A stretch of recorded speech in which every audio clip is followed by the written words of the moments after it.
priorité au direct, on a le camarade Mourad Boudjelal en ligne.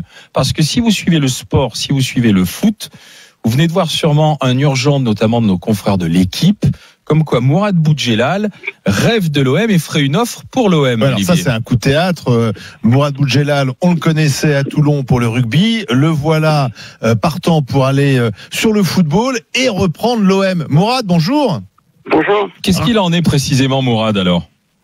Eh bien, je devais reprendre le club de Toulon, ça a traîné, donc j'avais dit que j'avais été engagé ailleurs. Vous le savez qu'hier j'étais sur Paris et que je suis venu vous voir le matin et j'ai pas obtenu pour l'instant ma liberté.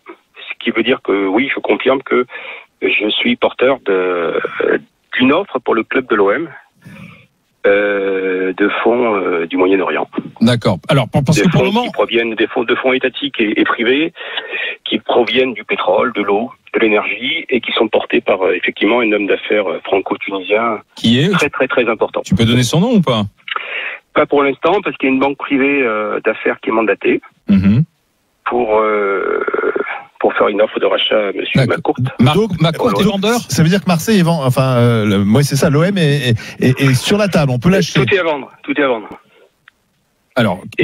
Moi, j'ai été approché il y a quelque temps et j'ai donné mon accord sur ce projet puisque le projet de Toulon était mort-né. D'accord. Et donc effectivement, nous allons faire une offre de rachat du club de l'OM avec des fonds. Quand on parle du Moyen-Orient, en général, ça veut dire qu'on a les moyens de nos ambitions. Enfin, on te le souhaite. Avec un projet derrière qui est très fort, c'est un projet méditerranéen autour de l'OM. Et tu pourrais devenir le président de l'OM ? C'est le projet. D'accord. Le projet et je vais juste informer, comme ce sont quand même des fonds étrangers, je vais en informer le président de la République, parce que je sais qu'il est amateur de l'OM.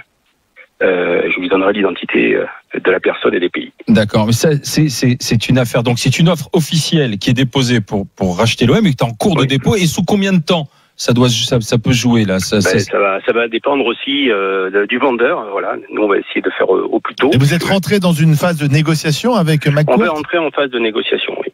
D'accord. Donc il se peut que dans les prochaines semaines, l'OM change de main et passe de Macourt à Mourad Boudjelal. Enfin, pas à Mourad Boudjelal, parce que je ne serai pas actionnaire majoritaire. Mais tu serais le président. Mais aujourd'hui, il y a effectivement des pays et des fonds du Moyen-Orient qui, je le confirme, qui souhaitent racheter l'Olympique de Marseille. Mourad, donc on aura donc peut-être le futur président de l'OM dans les GG. Oui, mais ça sera plus cher, je vous préviens. Avec des supporters parisiens dans les GG. David Dickens, il est déjà vent debout. Hein. Ah ouais, moi je serais pour l'OM, je peux te dire. Donc, Mourad, c'est important. Je te remercie de nous donner l'exclu. Je vous confirme simplement qu'effectivement, sur les rumeurs qui couraient ces derniers temps, aujourd'hui, oui, il y a des fonds du Moyen-Orient dont je suis porteur pour acheter le club de l'OM. D'accord, mais ça n'a rien à voir avec le Qatar qui est déjà au PSG. Non. Très bien. Non. Donc détails à suivre dans les jours à venir. Voilà. Et je vous l'aurais dit en premier. Ouais, merci Mourad. Merci Mourad Boudjelal.